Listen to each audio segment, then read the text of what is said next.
Olá! Hoje a gente vai mergulhar nos trechos de uma ficção brasileira que, olha, deu o que falar. Jantar Secreto do Rafael Montes. E já começa com uma imagem, assim, impactante, sabe? Difícil de tirar da cabeça. Verdade. Imagina, 18 de junho de 2016, um cara entra na delegacia, lá no Rio, smoking ensopado de sangue, mãos tremendo, mas o olhar firme. E ele solta: "Vim confessar o que fizemos." Esse é o Dante, né, o nosso narrador. Exato. E ele faz um apelo quase desesperado. Sim, ele diz: "Preciso que não se esqueça disso. Preciso que não se esqueça. Meu nome é Dante e eu era um cara legal." Essa frase já dá um nó na garganta, né? Com certeza. É uma abertura que te pega de jeito, né? Já define o tom sombrio logo de cara. E como a gente está falando de um romance, a nossa ideia aqui é ir um pouco além da trama, né? Tentar entender a jornada desses personagens. Isso. As motivações deles, as claras e, bom, as nem tanto assim. E ver como essa teia toda macabra construída pelo autor. O foco vai ser nos eventos-chave, na dinâmica entre os amigos, que é super complexa, Uhum. e nesse mistério central que vai se revelando, sabe? Para entender o que faz essa história ser tão perturbadora e ao mesmo tempo tão fascinante. Perfeito. Então, vamos voltar um pouquinho lá para 2010. O começo é pura esperança, né? O Dante e os três melhores amigos de infância lá de Pingo d'Água, no Paraná. Isso. Tem o Miguel, que é um nerd genial, futuro médico, origem humilde. O Hugo, que sonha ser chefe e estudou até em Paris, talentoso. Mas, assim, um ego gigante. Hum, E o Leitão, uma figura complexa, né? Obeso, meio preguiçoso, viciado numas coisas estranhas, tipo áudio pornô, mas ao mesmo tempo religioso e hacker. Aplicava golpes pela internet. é uma mistura e tanto. E eles se mudam para o Rio, para Copacabana, fugindo daquela vidinha pacata, cheios de sonhos de faculdade, de liberdade. Exato. Só que essa euforia toda da mudança, essa busca por sucesso, logo bate de frente com a realidade carioca, né? Principalmente a financeira. A busca pelo apartamento é quase engraçada se não fosse trágica. O corretor chamando o lugar de faixa de Gaza carioca. Nossa! Já dá uma dica de que o paraíso tinha lá seus problemas, né? E os personagens, desde o começo, não são simples. O Leitão, com o passado de bullying, essa coisa de religião e golpe online. Uhum. O Hugo, com aquela arrogância toda. O Miguel, talvez inteligente demais, até meio ingênuo. O autor já joga as peças na mesa com muitas camadas, sabe? Preparando o terreno para o que vem aí. Total. E o tempo voa, né? 5 anos depois, ali por 2014, 2015, a realidade, bom, ela cobra seu preço. Cadê o sucesso? Dante está trabalhando numa livraria. Hugo pulando de bico em bico como assistente de cozinha, não para em lugar nenhum. Miguel fazendo residência, sofrendo com a bolsa sempre atrasada. E o Leitão, largou a faculdade e vive dos golpes online. Pois é. A frustração do Dante é quase palpável no texto. Ele chega a pensar que o sucesso só faz sentido quando se é jovem. Tem um desencanto geral ali, muito forte. Sim, dá pra sentir. E essa frustração toda acaba contaminando a convivência, né? Morar junto, que era para ser o sonho da camaradagem, vira um pesadelo. Principalmente por causa do Leitão. O Leitão. O peso dele dispara, tipo de 112 para 171 quilos. E os hábitos dele viram motivo de briga o tempo todo. É nesse clima tenso, numa noite qualquer, de pizza e cerveja, que o Dante joga na roda, quase sem querer, o tal enigma da carne de gaivota. O enigma. Aquela história do cara que come a carne, vai pra casa e se mata. Por quê? Parece só uma curiosidade meio mórbida, né? Mas funciona como um aviso sinistro, plantando a semente da transgressão do tabu que vai florescer de um jeito assustador mais pra frente. É impressionante como esse enigma volta depois, né? E no meio dessa tensão toda, o Hugo tem uma ideia, digamos, inusitada. Contratar uma prostituta pro Leitão. Aos 23 anos, eles acham que ele ainda é virgem. O Dante até fica meio assim por causa da grana curta, mas acaba indo procurar alguém online. E a busca é constrangedora, né? Um monte de recusa por causa do peso do Leitão, até que ele acha a Cora. E a negociação com ela é chocante, fria, pragmática. Muito. Ela compara o serviço a uma pizza, cobra R$ 500 e ainda tem taxa extra para gordo. É bem direto ao ponto. E aí vem o nó na história, muito interessante, um dos primeiros grandes mistérios que o autor planta. Qual? Enquanto Dante tá lá, negociando com essa Cora que ele achou online, direta, quase vulgar, o Leitão tá escrevendo uma carta pra mãe. E nessa carta, ele descreve um encontro super romântico com uma moça chamada Cora. Opa, mas a mesma Cora? Então, só que essa Cora da carta é o oposto. Foi apresentada pelo pastor, é linda, gentil, tímida, estudante de letras, religiosa, adora a Cora Coralina. Ele diz que tá apaixonado, que até emagreceu, foi pra 97 quilos. Putz, que doideira. É delírio dele?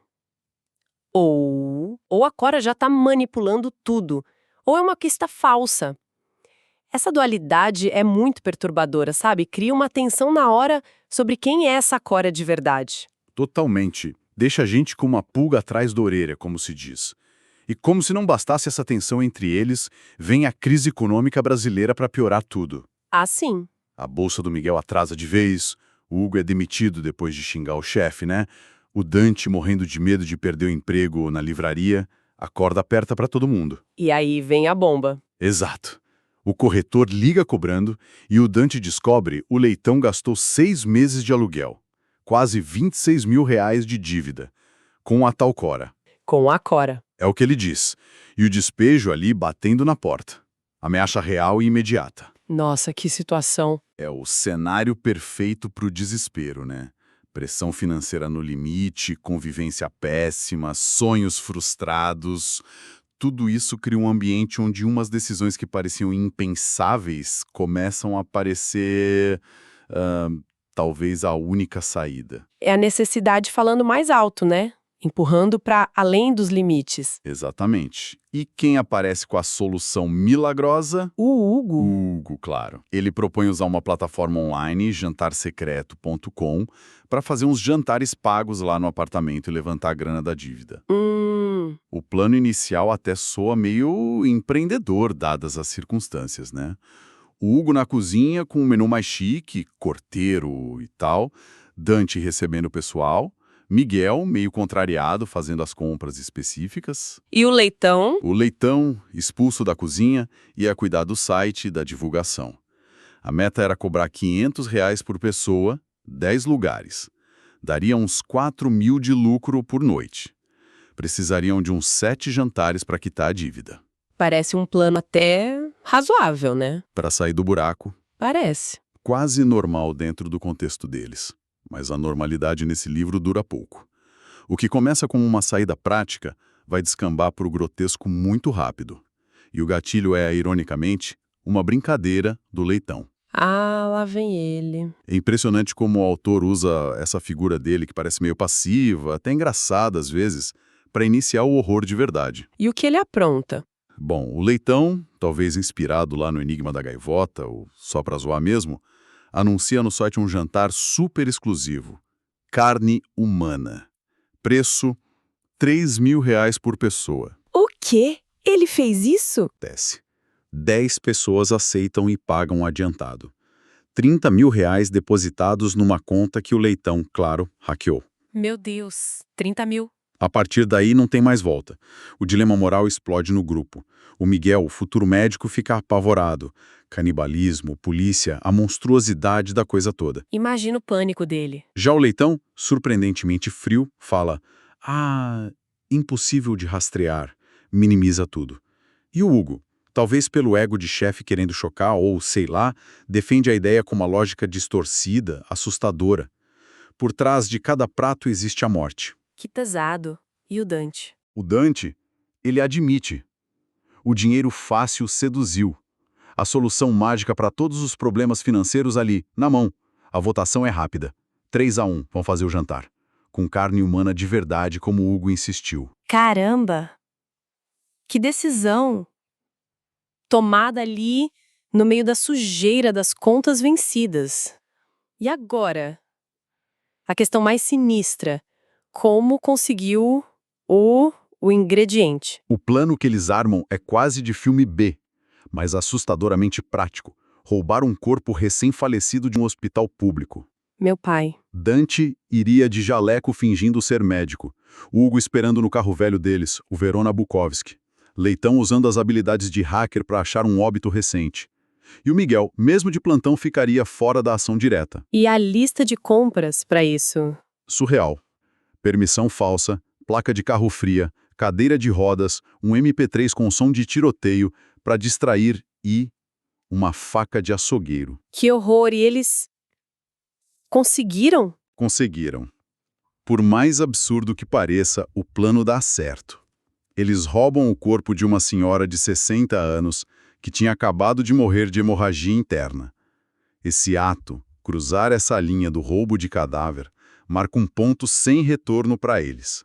A escalada parece inevitável depois disso. O corpo vai parar no freezer do apartamento, então. A culpa começa a pegar o Dante, ele toma Rivotril para aguentar. Mas a parte mais grotesca ainda estava por vir. Tentar esquartejar o corpo ali na sala deles. É. E é o Hugo, chefe, que trava. Só chefe, não açougueiro, ele diz. E nesse momento de impasse, de horror paralisante, a Cora aparece.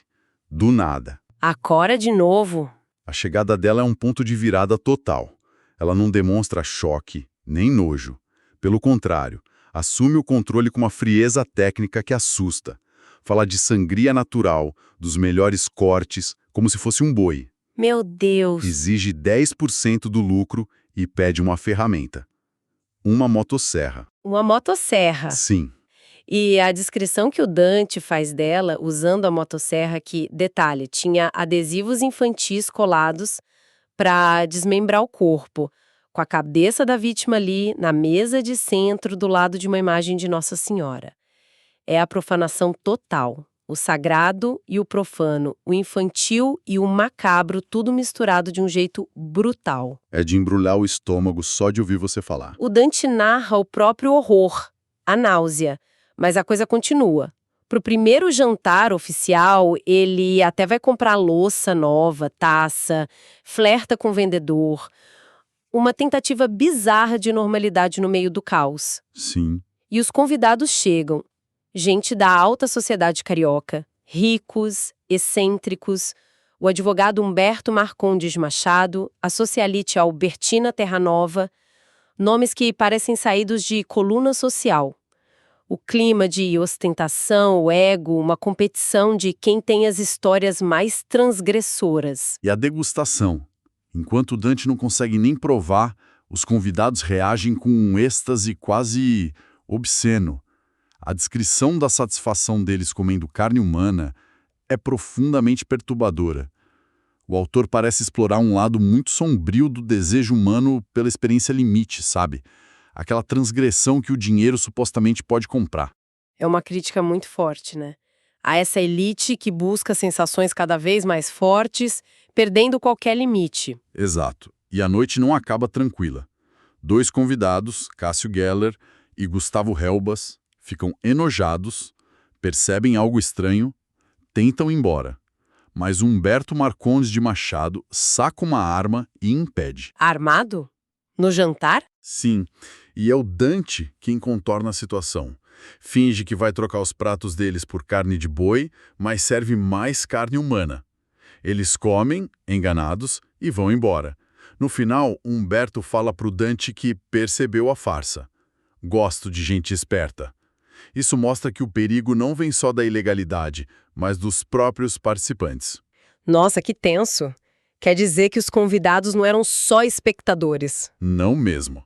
Alguns são cúmplices ativos, dispostos a usar de violência para manter o segredo. E a mentira do Dante para o Cássio, bom, planta uma sementinha de vingança que vai dar fruto mais tarde. O jogo de poder e perigo só aumenta. E a coisa descamba de vez. A primeira carne estraga. Só depois, a Cora confessa que sabotou o freezer de propósito, para garantir que o negócio continuasse. Que manipuladora. Mais ingrediente, o Hugo atropela um morador de rua e usa o corpo. Pelo menos é o que ele conta, né? Mas o Dante fica com a pulga atrás da orelha se foi acidente mesmo. A necessidade agora justifica tudo. É nesse ponto que o Humberto Marcondes de Machado vira a peça central. Ele não só ajuda a esconder o carro batido do Hugo, como propõe em sociedade, oferece R$100 mil. 100 mil? E revela que é dono de crematórios Fogo e Paixão, que nome, e que vai fornecer corpos desviados de lá. A entrada dele profissionaliza o horror, conecta o grupo a uma rede criminosa muito maior. Ele é a corrupção que se infiltra e normaliza o absurdo. Enquanto isso, o Miguel. A situação dele fica ainda mais trágica. O câncer da mãe volta com tudo, super agressivo, tratamento caríssimo. Ah, não. Ele se vê totalmente preso aos jantares. É a única forma de pagar o tratamento. A chantagem emocional, financeira, transforma ele numa vítima presa nessa engrenagem. É muito triste a trajetória dele. Com a ajuda do Humberto, o negócio cresce muito. Eles mudam para uma mansão isolada no Jardim Botânico, contratam até equipe. Os jantares viram rotina, 2 vezes por semana. O dinheiro rolando solto. E é nesse cenário de luxo e horror que o Dante finalmente prova a carne. Ele prova. E ele acha deliciosa. Mas aí veio o choque. Ele reconhece o gosto do rosbife que o Humberto tinha servido na casa dele meses antes. A ficha cai. O Humberto sabia de tudo, manipulava tudo desde o início. Nossa, que revelação. Isso deve ter aumentado a tensão lá dentro. Com certeza. E o Cássio, aquele convidado que foi enganado, tenta se vingar. Posta uma foto do jantar no Instagram, #carnehumana. Corajoso.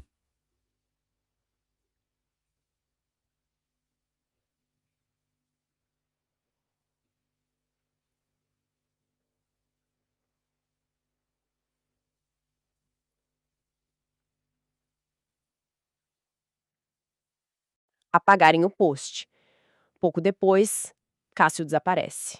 Some do mapa.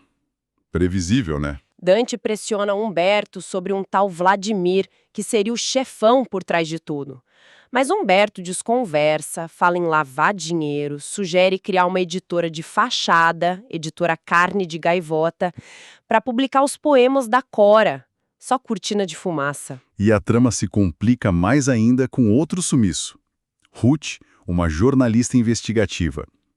O noivo dela, Arthur, procura o Dante, desesperado. A última vez que viram a Ruth foi perto do café onde o Dante encontrou a Cora pela primeira vez. Ah, não. Será que ela virou? A suspeita vira quase certeza pro Dante. Mais culpa, mais perigo. E a verdade sobre a origem da carne, como ela aparece, da forma mais chocante possível. Humberto leva o Dante a um matadouro clandestino. Mas não é um lugar pequeno, é industrial. O cenário é dantesco. Pessoas marginalizadas, sequestradas, mantidas em jaulas como gado, engordadas, órgãos testados para venda no mercado negro e depois abatidas de forma desumana. Meu Deus do céu. Humberto revela que Vladimir é quem organiza tudo isso, que os jantares são só a pontinha do iceberg. Acontecem em várias cidades. E força o Dante a escolher a próxima vítima para o abate. É o fundo do poço da desumanização. Que horror absoluto. Essa visita ao matador é chave. Mostra a escala industrial do horror e a crítica social do autor, como a sociedade descarta os invisíveis. E a corrupção sistêmica fica clara quando Dante reconhece ali o inspetor Amós, o mesmo que investigou o carro do Hugo, trabalhando no esquema que fornece as vítimas. O policial? O próprio. Mostrando como o crime se infiltra nas instituições. E no meio desse inferno, a notícia que destrói o Dante. A polícia informa que o Miguel foi assassinado. O Miguel, morto. Não. O clímax se torna inevitável. Dante confronta Humberto e ele admite: sim, Vladimir mandou matar o Miguel. Ele era uma ameaça, tinha tirado fotos do esquema e mandado para o Cássio, antes dele sumir. Então foi por isso. Mas Humberto jura que não conhece Vladimir pessoalmente. Só fala com uma secretária, Virgínia, e dá o ultimato para o Dante. Ou ele mata o Arthur, o noivo da Ruth, antes do 100º jantar, ou ele é o próximo. E o Hugo? Para surpresa e horror do Dante, o Hugo fica do lado do Humberto. A amizade acabou ali. O Hugo traiu ele. Que frio. A revelação sobre as fotos do Miguel explica muita coisa, né? O sumiço do Cássio, a morte do Miguel, Mas a traição do Hugo é brutal. Mostra o quanto ele se perdeu seduzido pelo poder ou pelo medo. A pressão sobre o Dante é total. Matar ou morrer. E é o Arthur quem aparece com uma saída. Ou melhor, uma vingança. Ele encontra o Dante, conta que descobriu a pesquisa da Ruth, o nome Vladimir, e mostra a prova da mentira do Humberto. Uma foto dele com outro homem, identificado como Vladimir. Então Humberto mentiu? Exato. Arthur entrega para o Dante um veneno poderoso, pentobarbital, e um plano: usar no 100º jantar. A foto desmascara Humberto e coloca o Dante numa situação ainda mais perigosa. Mas agora ele tem um aliado, né? Movido pela vingança pela Ruth. O plano é arriscadíssimo. O 100º jantar. Dante e Arthur se infiltram, Hugo os descobre, parte para cima. Numa luta rápida, violenta, Arthur mata o Hugo a facadas. Mata o Hugo?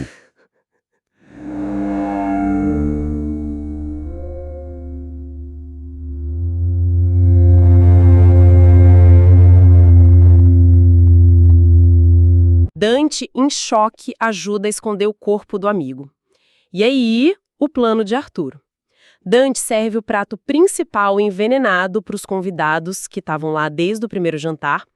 A narrativa não poupa detalhes das mortes horríveis. Kiki, Albertina, Ataide, Soninha, todos agonizando. Humberto morre por último, amaldiçoando Vladimir. É a catarse pelo veneno. Uma cena de horror puro. O ápice da violência, do colapso moral. Uma vingança totalmente distorcida, executada pelo Arthur, que transforma o Dante definitivamente em cúmplice de um massacre. E o final dessa noite sangrenta é igualmente brutal. Arthur, antes de se matar com a motosserra da Cora... Ele se mata com a motosserra. Sim. Antes disso, ele corta a orelha do Dante. Sua punição vai ser sobreviver, ele diz. E o Dante, coberto de sangue, desnorteado, caminha até a delegacia e confessa tudo, começando a história exatamente onde a gente pegou lá no início. Confissão fecha o ciclo da ação ali, né? Mas a sobrevivência do Dante abre outro tipo de inferno para ele. Sim, o epílogo mostra bem isso. Condenado a 30 anos, os pais o deserdam, dinheiro confiscado, o caso vira um circo na mídia, o caso carne de gaivota. Ele vira o canibal, o psicopata. Na prisão ele se adapta, até ganha respeito por saber escrever. E decide contar a história dele. Parece o fim, né? Parece, mas o autor ainda guarda uma última cartada, talvez a mais cruel de todas. Que seria? Cora visita o Dante na prisão. Ela tá diferente e transformada. E revela a verdade que muda tudo. Ela e o Leitão planejaram tudo desde o começo. O quê? Ela e o Leitão? Sim. Ela sabotou o freezer. Ela forjou o informante da Ruth para incriminar Humberto e garantir que os jantares continuassem sob o controle deles. O Leitão não só tá vivo, como era o cérebro por trás de tudo, manipulando todo mundo das sombras. E a Cora ainda ameaça o Dante e a família dele se ele pensar em abrir a boca. Que soco no estômago esse final. Quer dizer que, enquanto Dante e os outros afundavam na culpa, no horror, o Leitão, que parecia vítima ou coitado, era um mestre manipulador junto com a Cora. É de explodir a cabeça. Exato. A jornada dos amigos de sonhadores a monstros e vítimas termina com essa revelação de que os maiores monstros talvez estivessem escondidos ali, na fachada mais improvável. Nossa. Essa revelação final amarra os temas do livro de um jeito brilhante e perturbador.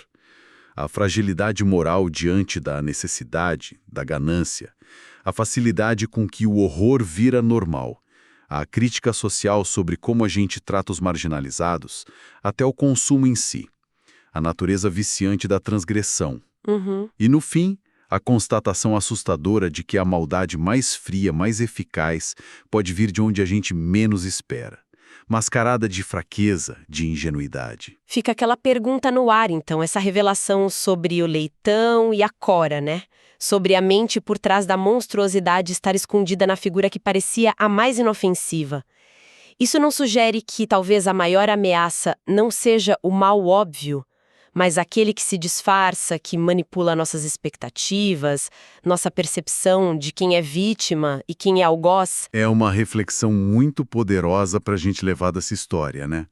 Uma questão sobre as aparências, sobre a natureza do mal e sobre quem realmente puxa as cordas nesse teatro de horror humano.